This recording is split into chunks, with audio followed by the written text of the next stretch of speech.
बच्चों कैसे हैं आप सब। मैं नेहा राजवंशी क्लास 12 की आज की हमारी इस इंग्लिश क्लास में आप सबका स्वागत करती हूं।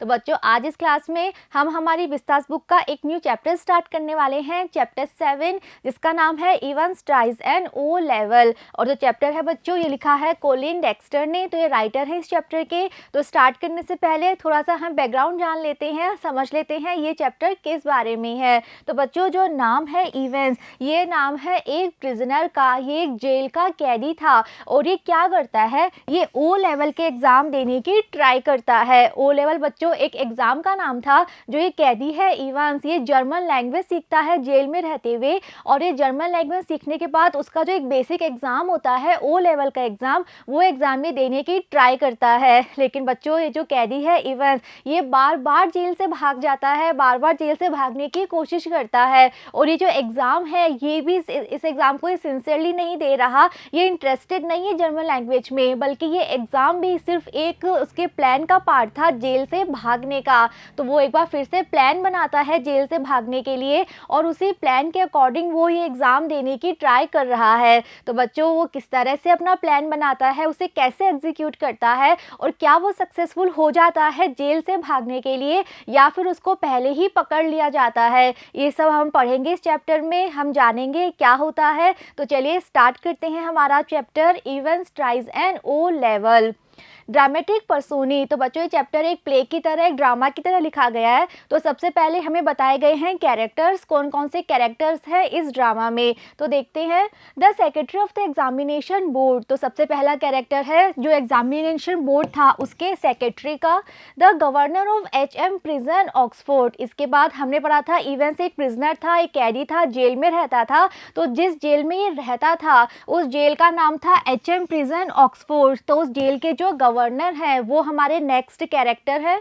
इसके अलावा जेम्स इवेंट्स अ प्रिजनर, तो इवेंट्स का नाम था पूरा जेम्स इवेंट्स, तो वो एक कैदी है। मिस्टर जैक्सन अ प्रिजन ऑफिसर, तो जेल में जो बहुत सारे ऑफिसर्स थे उनमें से एक थे मिस्टर जैक्सन, ये प्रिजन ऑफिसर थे। Mister Stephens a prison officer, एक और प्रिजन ऑफिसर का रोल है, उनका नाम है mister Stephens. The reverend S McLeary and invigilator, next character है हमारा एस मैकलेरी का, और ये कौन थे, ये इनविजिलेटर थे। और इनके नाम के आगे क्या लगाया गया है, रेवरेंड। रेवरेंड कहते हैं बच्चों जब हम किसी को बहुत ही रेस्पेक्टफुली बुलाते हैं, या फिर जो चर्च के फादर्स होते हैं, पार्सन्स होते हैं, उन्हें कहते हैं रेवरेंड। तो ये एक चर्च में एक हम कह सकते हैं प्रिस्ट थे, फादर थे, पार्सन थे चर्च के, इनका नाम था मैकलेरी। और इनका क्या रोल है इस ड्रामा में, ये इनविजिलेटर है। बच्चों इनविजिलेटर किसे कहते हैं, जब भी हम कोई एग्जाम देते हैं तो हमारे रूम में जो व्यक्ति सुपरवाइज करता है, जो हमें क्वेश्चन पेपर देता है, हमें आंसर शीट देता है, बाद में हमसे कलेक्ट करता है, और पूरे टाइम हमारे रूम में जो रहते हैं, जो हमें सुपरवाइज करते हैं, उन्हें कहते हैं इनविजिलेटर। तो इवान से एक एग्जाम देने वाला था ओ लेवल का एग्जाम, तो उसको एग्जाम में सुपरवाइज करने के लिए ये आए थे as a invigilator. Next character है मिस्टर कार्टर का, जो कौन है, डिटेक्टिव सुपरिटेंडेंट है। और एक और कैरेक्टर है मिस्टर बेल, ये कौन थे, डिटेक्टिव चीफ इंस्पेक्टर। तो बच्चों ये सारे कैरेक्टर हैं इस ड्रामा में, ये सभी रोल अपना प्ले करते हैं। तो चलिए स्टार्ट करते हैं अब हमारा drama. All precautions have been taken to see to it that the O-level German examination arranged in the prison for events does not provide him with any means of escape। तो बच्चों हमने अभी जाना था पहले कि ये जो कैदी है इवेंट्स, ये बार बार जेल से भागने की कोशिश करता है, ये बहुत सारे प्लान्स बनाता है कि कैसे भी करके जेल से भाग जाऊं, और ये पहले भी कई बार कोशिश कर चुका है। तो अब जब ये एग्ज़ाम देने वाला है ओ लेवल का एग्ज़ाम, तो सभी बहुत ज़्यादा अलर्ट थे कि ये एग्ज़ाम देना भी कहीं इसका एक प्लान तो नहीं है यहाँ से भागने का। तो जितने भी ऑफिसर्स थे, जो गवर्नर थे, सभी बिल्कुल अलर्ट होते हैं। तो इसीलिए कहा गया है कि सारे प्रिकॉशंस लिए गए थे। प्रिकॉशन कहते हैं सावधानी लेना, तो हर तरह की सावधानी बरती गई थी, हर चीज़ को बहुत ध्यान से देखा गया था, ताकि जो ओ लेवल का जर्मन एग्ज़ाम है वो इस तरह से अरेंज किया जाए, इस तरह से इवेंट्स अपना एग्ज़ाम दे कि उसको कोई भी ऐसा मौका ना मिले यहाँ से भाग भागने का, तो जेल से एस्केप होने का कोई मीन्स, कोई उसको साधन, कोई बहाना या कोई ऐसा उसको मौका ना मिल जाए कि वो जेल से भाग जाए, इसलिए सारी प्रिकॉशंस ली गई थी, हर तरह की बात पे ध्यान रखा गया था। बहुत ज़्यादा सावधानी के साथ ये एग्ज़ाम जेल में अरेंज कराया गया था ताकि इवेंट्स को कोई मौका ना मिल जाए हल्का सा भी कि वो फिर से जेल से भागने का अपना प्लान बना पाए। It was in early March when the Secretary of the Examination Board received the call from Oxford prison। और ये कब की बात है, ये मार्च के मंथ के स्टार्टिंग की बात है, जब क्या हुआ था, जो एग्जामिनेशन बोर्ड के सेक्रेटरी थे उन्हें एक फ़ोन आता है, कहाँ से, ऑक्सफोर्ड प्रिजन से। तो ऑक्सफोर्ड प्रिजन वही प्रिजन था जहाँ पर इवेंट्स बंद था, जहाँ पे इवेंट्स एज ए प्रिजनर रह रहा था। तो उस प्रिजन से कॉल जाता है कहाँ पे, एग्जामिनेशन बोर्ड के जो सेक्रेटरी थे उनके पास।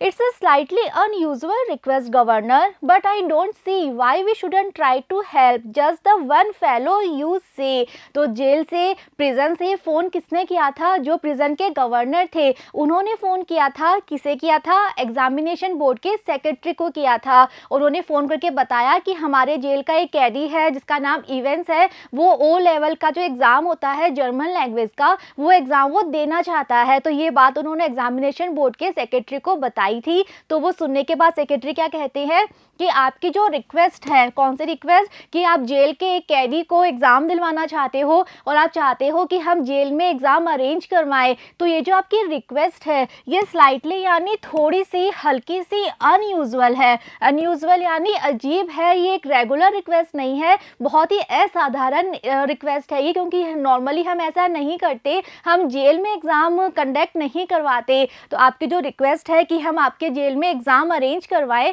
तो ये थोड़ी सी अजीब रिक्वेस्ट है। But I don't see why we shouldn't try to help. आगे वो सेक्रेटरी कहते हैं कि आपकी रिक्वेस्ट तो थोड़ी अजीब है लेकिन फिर भी ठीक है, मैं सोचता हूँ कि ये ऐसी भी नहीं है कि हम आपकी रिक्वेस्ट ना माने, हम आपकी हेल्प ना करें। Just the one fellow you से। आगे वो कहते हैं कि आपने क्या कहा, केवल एक ही फेलो है, एक ही व्यक्ति है जो ये एग्ज़ाम देगा। That's it, chap called events. तो गवर्नर कहते हैं कि हाँ, एक ही व्यक्ति एग्ज़ाम देना चाहता है, वो एक चैप, एक बॉय, एक लड़का है और उसका नाम है events. Started night classes in O level German last सितंबर। आगे गवर्नर कह रहे हैं कि वो जर्मन लैंग्वेज की पढ़ाई कर रहा है, लास्ट सितंबर से वो क्लासेस ले रहा है। और कैसी क्लासेस, नाइट क्लासेस यानी रात के समय वो अपनी जर्मन लैंग्वेज की पढ़ाई करता है। नाइट क्लासेस वो ले रहा है लास्ट सितंबर मंथ से, और अब उसने इतनी पढ़ाई कर ली है कि अब वो एग्ज़ाम देना चाहता है, ओ लेवल का जर्मन लैंग्वेज का एग्ज़ाम अब वो देना चाहता है। Says he is dead keen to get some sort of academic qualification। आगे गवर्नर अपनी बात कंटिन्यू करते हैं और कहते हैं कि इवेंट्स का कहना है कि वो डेड कीन है, वो बहुत ज़्यादा इंटरेस्टेड है, उसकी बहुत गहरी रुचि है कि वो ये एग्ज़ाम दे और एग्ज़ाम दे के वो क्या करे, वो क्वालिफिकेशंस प्राप्त करे, वो योग्यता प्राप्त करे। कैसी क्वालिफिकेशन, एकेडमिक कहते हैं शैक्षणिक। यानी कि गवर्नर ने कहा कि जो इवेंट्स है वो लास्ट सितंबर से पढ़ाई कर रहा है, नाइट क्लासेस ले रहा है जर्मन लैंग्वेज सीखने के लिए, और वो चाहता है कि वो एकेडमिक क्वालिफिकेशन प्राप्त करे, वो किसी ना किसी तरह की शैक्षणिक योग्यता पाना चाहता है, इसीलिए वो ये एग्ज़ाम देना चाहता है। Is he any good. तो सेक्रेटरी पूछते हैं कि क्या वो पढ़ाई में अच्छा है, क्या उसने अच्छे से अपनी क्लासेस ली हैं। He was the only one in the class, so you can say he has had individual tuition all the time really. तो गवर्नर कहते हैं कि वो तो अपनी क्लास में अकेला ही था, यानी कि पूरे जेल में इवेंट्स अकेला ही ये नाइट क्लासेस लिया करता था। तो गवर्नर कह रहे हैं कि वो अपनी पूरी क्लास में अकेला होता था। तो आप ऐसा भी कह सकते हैं कि उसे इंडिविजुअल ट्यूशन मिली है पूरे समय, यानी कि पूरे समय एक टीचर सिर्फ उसे ही पढ़ाया करते थे, तो उसे इंडिविजुअल ट्यूशन मिली है, अकेला वो क्लास में बैठा करता था। Would have cost him a packet if he would been outside. आगे गवर्नर कहते हैं कि अगर वो आउटसाइड जेल से बाहर होता और अगर जेल से बाहर एक नॉर्मल इंसान की तरह वो जर्मन क्लासेस लेता, कैसे इंडिविजुअल ट्यूशन की तरह सिर्फ अकेला वो जाता कहीं पढ़ने के लिए, तो उसको क्या होता, उसका कितना खर्चा होता। कॉस्ट हिम अ पैकेट यानी यानी बहुत सारे रुपए उसे खर्च करने पड़ते। लेकिन ये जेल में हमने उसको ये वाली फैसिलिटी दी थी कि वो नाइट क्लासेस ले रहा था और अकेला ही वो क्लास में पढ़ रहा था। लेकिन अगर वो जेल से बाहर होता और इस तरह वो इंडिविजुअल ट्यूशन अगर करना चाहता तो उसको बहुत सारे पैसे खर्च करने पड़ते। Well let's give him a chance shall we. तो सेक्रेटरी एग्री हो जाते हैं, गवर्नर की रिक्वेस्ट मान लेते हैं कि हम जेल में एग्ज़ाम कंडक्ट करवा देंगे। तो वो कहते हैं कि ठीक है, हम उसे चांस देते हैं कि वो ये एग्ज़ाम को दे, एग्ज़ाम पास करने की कोशिश करे, हम उसे चांस देते हैं। That's jolly kind of you. What exactly the procedure now? तो गवर्नर कहते हैं कि ये आपने बहुत अच्छा डिसीजन लिया है, आपने अपनी बहुत काइंडनेस शो की है, बहुत अच्छी बात है कि आप मान गए। आगे वो कहते हैं कि इस पूरे एग्ज़ाम का क्या प्रोसीजर है, क्या प्रक्रिया होगी, क्या क्या फॉर्मेलिटीज़ हैं, हमें क्या क्या करना होगा हमारे पार्ट पे, किस तरह से पूरा एग्ज़ाम हमें अरेंज करना है। तो पूरा प्रोसीजर, पूरी प्रक्रिया आप मुझे बता दीजिए कि हमें यहाँ प्रिजन में क्या क्या करना है। Oh don't worry about that. तो सेक्रेटरी कहते हैं कि अरे उस बात की बिल्कुल चिंता मत करो, आपको ज़्यादा कुछ नहीं करना, प्रोसीजर बहुत इजी है, आप उसकी चिंता मत करो। I will be sending you all the forms and stuff. Secretary कहते हैं कि मैं आपको एग्ज़ाम से रिलेटेड सारे फॉर्म्स और जो बाकी दूसरा स्टफ़ है, जो बाकी दूसरा सामान है एग्ज़ाम से रिलेटेड, जितने भी पेपर्स हैं वो सारे मैं आपको भेज दूंगा। व्हाट्स हिज नेम यू से? इवेंस। आगे वो पूछते हैं कि आपने उसका क्या नाम बताया, क्या उसका नाम इवेंस है? James Rodrick Evans. It sounded rather grand. तो गवर्नर कहते हैं कि उसका पूरा नाम है जेम्स रॉड्रिक इवेंस। फिर वो कहते हैं कि उसका जो नाम है वो काफ़ी ग्रैंड है, काफ़ी ह्यूज, काफ़ी मतलब बड़ा नाम है। तो उसका पूरा नाम था James Rodrick Evans. Just one thing, Governor, he is not a violent sort of fellow, is he? I don't want to know his criminal record or anything like that, but तो सेक्रेटरी का एक और question है। Secretary पूछते हैं कि governor मैं एक बात जानना चाहता हूँ कि आपका जो ये कैदी है इवेंस, वो कहीं वॉयलेंट तो नहीं है? वॉयलेंट यानी जो बहुत ज़्यादा वॉयलेंस करता हो, जो बहुत ज़्यादा दूसरों के साथ मारपीट करता हो, लड़ाई झगड़ा करता हो, जो बहुत ज़्यादा हिंसा करता हो। तो सेक्रेटरी ने कहा कि एग्ज़ाम तो चलो ठीक है हम करवा देंगे, लेकिन एक बात मैं पहले जानना चाहता हूँ कि जो कैदी है इवेंस, ये कहीं ज़्यादा वॉयलेंट तो नहीं है, दूसरों के साथ कहीं बहुत ज़्यादा लड़ाई झगड़ा तो नहीं करता? आगे वो कहती हैं कि मुझे उसका क्रिमिनल रिकॉर्ड जानने में कोई इंटरेस्ट नहीं है कि वो क्यों जेल में बंद है, उसने क्या किया, उसका क्या रिकॉर्ड है, मुझे सिर्फ इतना जानना है कि कहीं वो वॉयलेंट तो नहीं है।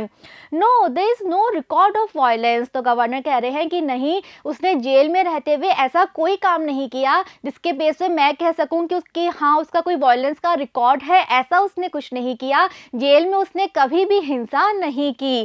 Quite a pleasant sort of chap they tell me. आगे गवर्नर कह रहे हैं कि जितने भी ऑफिसर्स हैं जेल में वो सब मुझे ये बताते हैं, दे यानी जो बाकी लोग हैं जेल में, जो बाकी ऑफिसर्स हैं, तो वो सभी गवर्नर को ये बताते हैं कि इवेंट्स कैसा है, वो एक काफ़ी प्लीजेंट शॉट है, वो खुश रहने वाला इंसान है। Bit of A card really. आगे गवर्नर कहते हैं कि वो किसकी तरह है? बिट ऑफ ए कार्ड का मतलब है जो काफ़ी शैतानी करने वाला हो, शरारती हो, जिसको हम थोड़ा सा सिली भी कह सकते हैं, यानी कि थोड़ा सा पागलों की तरह वो एक्ट करता है, मूर्ख है। तो गवर्नर ने कहा कि नहीं, वो हिंसक बिल्कुल भी नहीं है, बल्कि आप कह सकते हो कि वो काफ़ी शरारती है, बिल्कुल पागलों की तरह वो एक्ट करता है।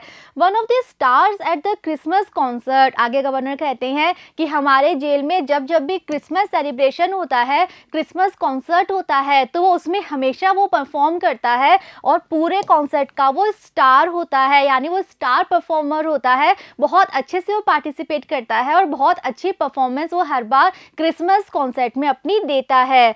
Imitations, you know the sort of things Mike याकूब स्टफ। आगे गवर्नर कहते हैं कि वो कॉन्सर्ट में क्या करता है, वो इमिटेशंस करता है। इमिटेशन कहते हैं बच्चों जब हम दूसरों की कॉपी करते हैं, जिस तरह से दूसरे जो फेमस लोग हैं, जो सेलिब्रिटीज़ हैं, वो कैसे चलते हैं, कैसे बोलते हैं, उनका कोई फेमस डायलॉग जो जब उसकी हम कॉपी करते हैं, हम उसी तरह से बोलने की, चलने की, एक्ट करने की जब हम ट्राई करते हैं, तो उसे कहते हैं इमिटेशंस। तो गवर्नर ने कहा कि वो हमेशा हमेशा कॉन्सर्ट में क्या करता है, इमिटेशंस करता है। आगे उन्होंने कहा कि बिल्कुल वैसे ही जैसे माइक यारवुड करते हैं, उसी तरह से वो भी इमिटेशन करता है। तो बच्चों जो माइक यारवुड हैं, ये भी एक बहुत फेमस सेलिब्रिटी हैं जो कि बहुत बहुत दूसरे लोगों की मिमिक्री किया करते थे, कॉपी किया करते थे। तो गवर्नर कह रहे हैं कि उनकी तरह ये भी हर कॉन्सर्ट में अपनी परफॉर्मेंस देता है और हर बार ये दूसरों की मिमिक्री करता है, दूसरों की ये कॉपी करके अपनी परफॉर्मेंस तैयार करता है।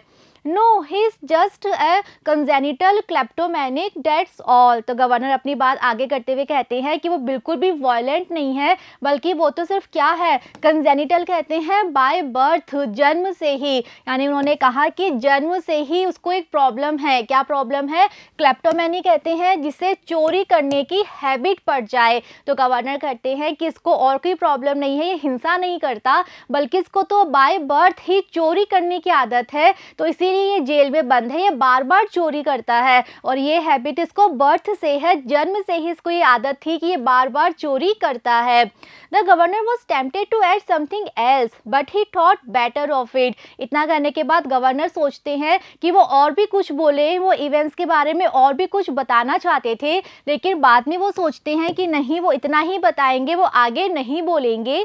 He would look after that particular side of things himself. वो सोचते हैं कि वो जो बोलना चाहते थे, वो कहते हैं कि वो उस बात को फिर नहीं बताएंगे, और फिर वो सोचते हैं कि वो जो पर्टिकुलर साइड है जिसके बारे में वो बोलना चाहते थे लेकिन फिर नहीं बोला उन्होंने, तो वो कह रहे हैं कि उसके बारे में वो खुद ही देख लेंगे, खुद ही जान जाएंगे। Presumably said the secretary, you can arrange a room where। अब सेक्रेटरी एक और बात पूछते हैं, वो कहते हैं presumably का मतलब होता है शायद, यानी वो कह रहे हैं कि मुझे ऐसा लगता है कि आप इतना तो कर पाएंगे, आप अपने जेल में एक रूम तो अरेंज कर पाएंगे जहां इवेंट्स अपना एग्ज़ाम दे पाए। यानी वो कह रहे हैं कि एग्ज़ाम जेल में ही होना है, तो आप जेल में इतना तो कर दो कि आप एक रूम अरेंज कर दो जहाँ पे वो अकेला बैठ के एग्ज़ाम आराम से अपना दे पाए। No problem, he is in a cell on his own. तो गवर्नर कहते हैं कि इस बारे में तो हमें कोई प्रॉब्लम नहीं है, ये काम बहुत आराम से हो जाएगा, क्योंकि इवन जिस सेल में रहता है उस सेल में वो अकेला ही रहता है, यानी कि पूरी सेल में वो अकेला ही रहता है। If you have no objections he can sit the exam in there. आगे वो कहते हैं कि अगर आपको कोई ऑब्जेक्शन नहीं है, अगर एग्जामिनेशन बोर्ड एग्री है इस बात के लिए, तो वो अपनी सेल में बैठ के ही एग्ज़ाम दे देगा। ऑब्जेक्शन का मतलब होता है किसी तरह की आपत्ति होना। तो गवर्नर कहते हैं कि वैसे भी वो अपनी सेल में अकेला ही रहता है, तो अगर आप लोगों को कोई ऑब्जेक्शन नहीं है, कोई आपत्ति नहीं है, तो वो अपनी सेल में बैठ के ही अपना एग्ज़ाम दे देगा। That's fine. तो सेक्रेटरी कहते हैं कि हाँ, बिल्कुल सही बात है, बिल्कुल परफेक्ट है, वो सेल में अकेला ही रहता है तो अपने सेल से ही वो एग्ज़ाम दे देगा। And we could easily get one of the parsons from Saint Mary Max to invigilate if that's. आगे सेक्रेटरी कहते हैं कि अब एग्ज़ाम होना है तो इनविजिलेटर को भी आना होगा। तो वो कहते हैं एक चर्च का नाम है सेंट मैरी मैक्स, तो वो कहते हैं जो चर्च है सेंट मैरी मैक्स, वहाँ से हम एक पार्सन को बुला सकते हैं। पार्सन होते हैं पादरी, तो कहते हैं कि उस चर्च से हम एक पादरी को बुला सकते हैं ताकि वो आए और इन्विजिलेट करे, सुपरवाइज करे इवेंट्स के इस एग्ज़ाम को। Fine, yes, they seem to have a lot of parsons there, don't they. तो गवर्नर कहते हैं हाँ, बिल्कुल ठीक है, हम उसी चर्च से एक पार्सन को बुला देंगे, और उस चर्च में तो वैसे भी अ लॉट ऑफ पार्सन्स हैं, बहुत सारे पार्सन्स हैं उस चर्च में, तो हम उसी चर्च से किसी एक पार्सन को बुला लेंगे इस एग्ज़ाम को इन्विजिलेट करने के लिए। The two man चकल्ड good naturally and the secretary had a final thought. तो इतना कहने के बाद वो दोनों ही, कौन, एग्जामिनेशन बोर्ड के सेक्रेटरी और जो जेल के गवर्नर थे, वो दोनों आपस में चक्कर यानी हंसते हैं, कैसे, बहुत अच्छे तरीके से। और उसके बाद सेक्रेटरी के मन में एक और विचार आता है, एक और बात वो पूछना चाहते हैं। At least there is one thing, you shouldn't have much trouble keeping him incommunicado, should you? तो सेक्रेटरी एक और बात पूछना चाहते हैं फ़ोन रखने से पहले। तो वो कहते हैं कि एक और लास्ट थिंग मैं आपसे पूछना चाहता हूँ, मैं ये पूछना चाहता हूँ कि एग्ज़ाम के टाइम आपको इवेंट्स को कैसे रखना होगा। इनकम्युनिकेडो का मतलब है बाकी किसी दूसरे के कम्युनिकेशन में नहीं करना, वो बाकी किसी दूसरे लोगों से वो बात नहीं कर रहे, वो अकेला ही अपना एग्ज़ाम दे। तो वो सेक्रेटरी कहते हैं कि ऐसा करने में आपको ज़्यादा ट्रबल, ज़्यादा प्रॉब्लम तो नहीं होगी कि आप उसको अकेला रखेंगे, दूसरों से अलग रखेंगे, ताकि वो दूसरों से बातें नहीं कर पाए, पूरी ऑनेस्टी के साथ वो अपना एग्ज़ाम दे पाए। The governor chuckled politely once more, reiterated his thanks and slowly cradled the phone. इसके बाद तो गवर्नर कहते हैं कि हाँ उसमें कोई प्रॉब्लम नहीं है, और वो फिर से हंसते हैं पोलाइटली, और उसके बाद वो फिर से अपना थैंक्स रिपीट करते हैं। रिटरेटेड कहते हैं रिपीट करना, तो फिर से वो थैंक यू अपना रिपीट करते हैं, दोहराते हैं फिर से, और फिर वो धीरे से अपना फ़ोन क्रेडल कर देते हैं। क्रेडल कहते हैं बच्चों फ़ोन का जो ये रिसीवर होता है इसको फिर से स्टैंड पर रखना। तो बात पूरी हो जाती है, तो गवर्नर अपना रिसीवर रख देते हैं, उसको फिर से स्टैंड पर लगा देते हैं। Events a break as the prison officers called him। और अब वो सोच रहे हैं इवेंट्स के बारे में, वो कह रहे हैं अपने आप से इवेंट्स, फिर वो उन्हें याद आता है कि उसको तो सब क्या कहते हैं, इवेंट्स द ब्रेक कहते हैं। और ऐसा क्यों? क्योंकि हमने पढ़ा था पहले कि इवेंट्स बार बार जेल से भागने की कोशिश करता है, तो जो जितने भी ऑफिसर्स हैं जेल के, वो उसको क्या करके बुलाते थे, Evans the break. Thrice he would escaped from prison, and but for the recent wave of unrest in the maximum security establishment up north, he wouldn't now be gracing the governor's premises in Oxford, and the governor was going to make absolutely certain that he wouldn't be disgracing them। तो बच्चों जो ये prisoner है events, ये इससे पहले भी thrice यानी 3 बार जेल से भाग चुका है, 3 बार ये जेल की सीमा से बाहर निकल चुका है।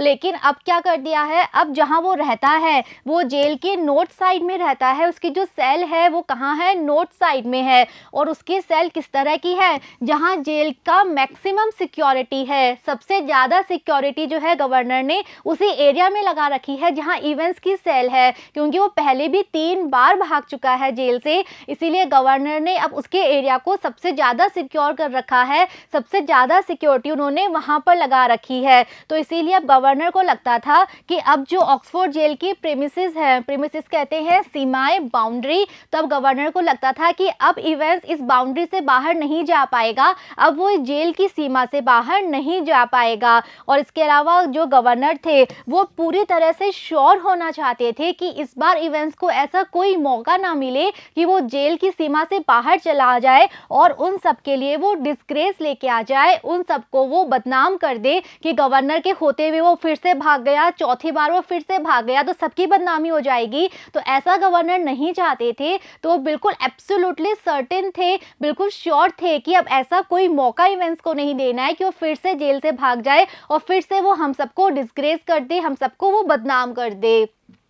Not that Evans was a real burden, just a persistent nagging presence। तो जो इवेंट्स है था वो एक्चुअल में कोई रियल बर्डन नहीं था, कोई बहुत बड़ी प्रॉब्लम नहीं थी, कोई बोझ नहीं था गवर्नर के लिए, लेकिन उसकी जो प्रेजेंस थी, उसकी जो उपस्थिति होती थी वो कैसी होती थी, परसिस्टेंट यानी लगातार नैगिंग, नैगिंग कहते हैं ट्रबल करना, परेशान करना। तो इवेंट्स कोई बहुत बड़ा भारी बोझ नहीं था, लेकिन उसके प्रेजेंस से जो गवर्नर था उसको लगातार थोड़ी प्रॉब्लम होती थी, वो लगातार इसी टेंशन में रहते थे कि अब इवेंट्स क्या कर रहा है, क्या वो फिर से कोई प्लान तो नहीं बना रहा, फिर से वो किसी प्लान को एग्जीक्यूट तो नहीं कर रहा, फिर से वो कहीं भाग ना जाए। तो इसीलिए गवर्नर लगातार टेंशन में रहते थे इवेंट्स की वजह से।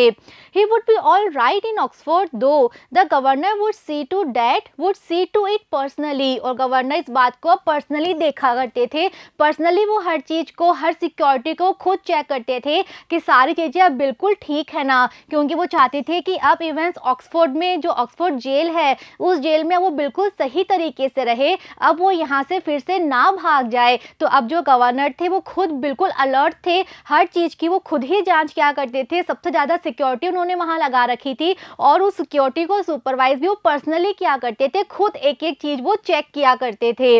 And besides, there was just a possibility that Evans was genuinely interested in O-level German, just a slight possibility, just a very slight possibility। और अभी भी गवर्नर थोड़ी टेंशन में थे, उनके माइंड में अभी भी कहीं ना कहीं डाउट आ रहा था, उनको लग रहा था कि क्या इवेंट्स सच में जेन्युइनली इंटरेस्टेड है, क्या वो सच में इंटरेस्टेड है इस ओ लेवल एग्ज़ाम में, क्या सच में वो जर्मन सीखना चाहता है, क्या वो सच में वो एग्ज़ाम देना चाहता है। उनको लगता था कि हल्की सी पॉसिबिलिटी शायद हो सकती है, शायद हल्की सी पॉसिबिलिटी हो कहीं ना कहीं कि वो सच में ये एग्ज़ाम देना चाहता है। यानी कि गवर्नर के मन में कहीं ना कहीं डाउट था कि ये एग्ज़ाम भी कहीं कोई प्लान तो नहीं है इवेंट्स का फिर से जेल से भाग जाने का, क्योंकि उसका रिकॉर्ड अच्छा नहीं था, वो इससे पहले 3 बार भाग चुका था जेल से। तो गवर्नर हमेशा इसी टेंशन में रहते थे, हमेशा वो यही सोचते थे, इसी हर बात पे वो डाउट करते थे कि इवेंट्स फिर से कहीं कोई प्लानिंग तो नहीं कर रहा। और अभी भी गवर्नर के मन में डाउट था कि क्या इवेंट्स सच में एग्ज़ाम देना चाहता है, क्या वो सच में एग्ज़ाम देने के लिए वो इतने टाइम से जर्मन सीख रहा है, या फिर ये भी कोई प्लान है जेल से भागने का।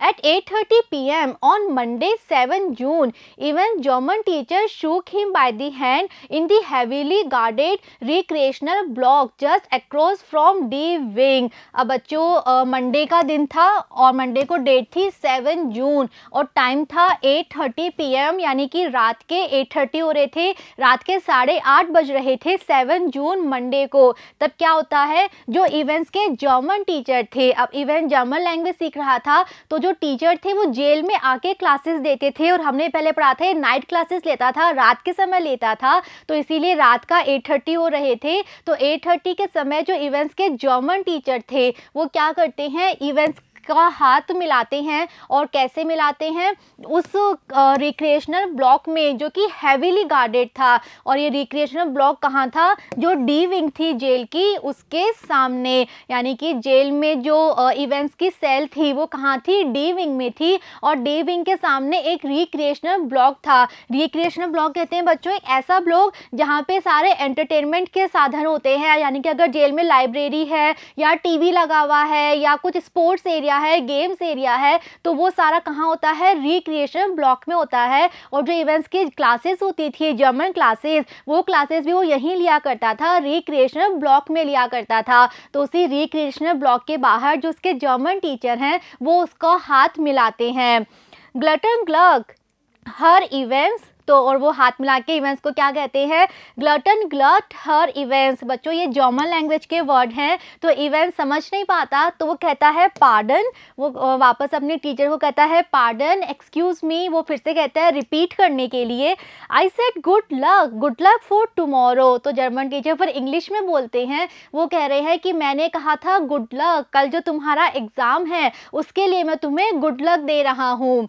ओह थैंक्स, और आई मीन डैंकिश कून। तो वो जो इवेंट्स है वो पहले तो इंग्लिश में बोलता है थैंक्स, फिर उसे याद आता है कि अरे तो उसके जर्मन टीचर है, उसको जर्मनी में बोलना चाहिए, तो जर्मन लैंग्वेज में बोलते हुए कहता है डैंकिश कून, you haven't a cat in health chance of getting through of course but. तब उसके जो जर्मन टीचर हैं वो कहते हैं कैट इन हेल्थ चांस, कहते हैं थोड़ा सा भी चांस। तो वो कहते हैं कि थोड़ा सा भी चांस नहीं है कि कल तुम कुछ अच्छा करोगे, यानी वो टीचर कह रहे हैं कि कल तुम अच्छा परफॉर्म करोगे, इसका हल्का सा भी चांस नहीं है। यानी कि टीचर जानते थे कि इवेंट्स की प्रिपरेशन ज़्यादा अच्छी नहीं है, तो वो कह रहे हैं कि तुम कल अच्छा परफॉर्म करोगे, इसका बहुत ही हल्का सा भी चांस नहीं है।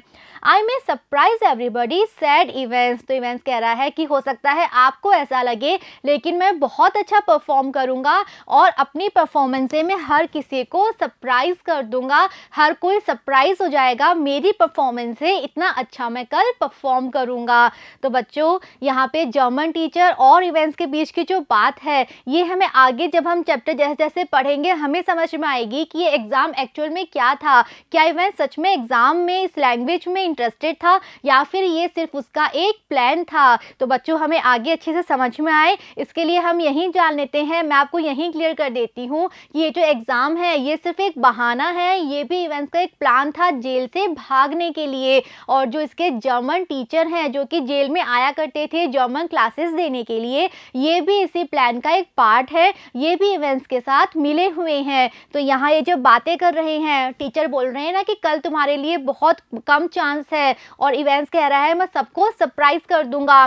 तो ये एक्चुअल में एग्जाम की बात नहीं कर रहे, बल्कि ये उस प्लान के एग्जीक्यूशन की बात कर रहे हैं जो कि कल इवेंट्स करने वाला है। कल इवेंट्स सच में जेल से भागने की फिर से ट्राई करने वाला है, कल वो जेल से वापस भागने वाला है। और जो टीचर है जर्मन टीचर, उन्हें भी ये बात पता है, वो भी इस प्लान का ही एक पार्ट है। तो इसीलिए वो इवेंट से कह रहे हैं कि बहुत टफ होगा तुम्हारे लिए, इतना ईजी नहीं होगा इस प्लान को एग्जीक्यूट करना और इस जेल से भाग जाना। तो इवेंस कहता है कि नहीं, मैं करके दिखाऊंगा और फिर देखना सब बिल्कुल सरप्राइज्ड हो जाएंगे। तो बच्चों, किस तरह से ये प्लान एग्जीक्यूट होता है, क्या इवेंस सच में भाग पाता है, हम जानेंगे जब हम चैप्टर कंटिन्यू करेंगे।